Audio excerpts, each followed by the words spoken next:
is we have heard from other candidates. They spoke a lot about trust deficit against the IEBC being a serious impediment to credible or acceptance of results after elections, and also challenges, leading to challenges because of trust deficit. The first small question I would like you to respond to the panelists in brief is what factors contribute to this trust deficit? Just say maybe three factors that contribute to the trust deficit against the IEBC. First, there's the perceived lack of transparency. I say perceived because sometimes maybe you've given as much transparency as you can and it's still deemed to be insufficient. I think another contributing factor is the deemed interference by the political players in the election process. And so that also creates a trust deficit.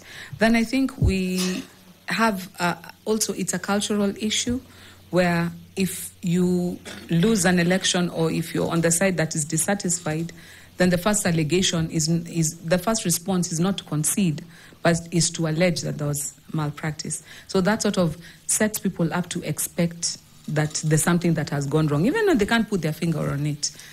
Those would be the three that I think I would point out. Cultural issue? Yes, as in our culture, we are naturally suspicious. I guess that's what I'm trying to say. So people, before they even interrogate the issues, they just think there must be something wrong. So culturally, Kenyans are suspicious. When something goes on, there must be something that they're cooking.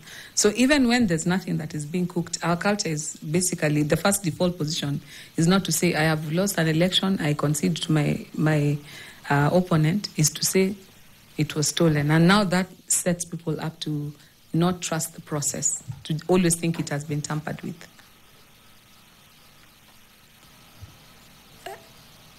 I am trying to understand when this culture began, or has it always been like this?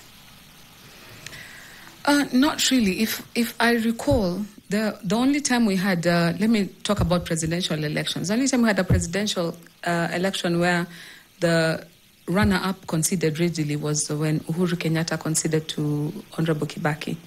And that time, I remember it was something that was quite out of the ordinary, because prior to that, it was always Moi would win, but would all say, you know what, he has manipulated the system, they have stuffed the boxes. So it's like already Kenyans imagine that with political players being part of the electoral process, there must be something going on. Now, with subsequent elections, once the election has been declared, the next thing you see is a press statement, it was stolen.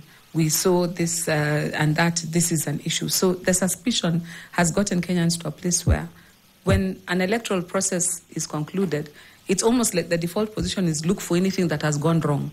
It's not that, the process is over and here are the results. The culture is like, we must challenge. There must be something wrong. We must fight. Thank you very much. I was beginning to worry because we have had elections since 1963. I wanted also to follow up a little bit on that and